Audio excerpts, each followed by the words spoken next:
What you doing here? I'm redistributing the wealth. I learned in school spreading the wealth is good for everyone. Well, I learned from real life that it's not. In fact, there's a word for it.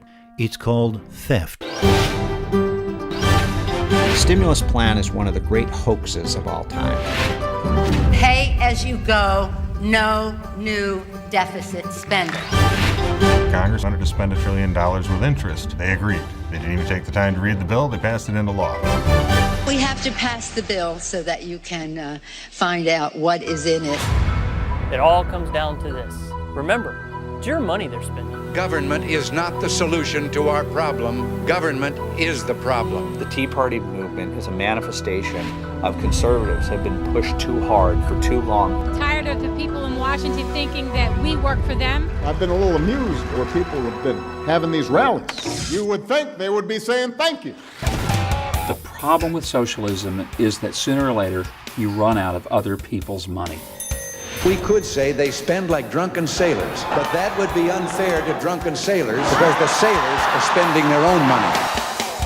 The question, whether government is too big or too small, is really vital to the nation. We all know from our own experience that if you live beyond your means today, by necessity you'll have to live below your means tomorrow. That's the tomorrow that we're creating for our nation. How do we sustain and pay for the program? It is fiscal child abuse. Is there any doubt that they will raise our taxes, that they will make government bigger than ever, and deficits even worse? Yeah, go us!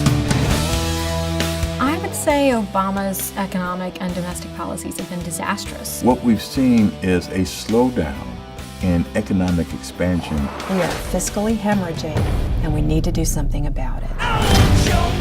Politicians are not listening to the people. You have to make your voice heard. It does still work. In the end, 305 million people each have a moral responsibility to God to help this country remain the freest in the world. I Want Your Money, a controversial look at government spending.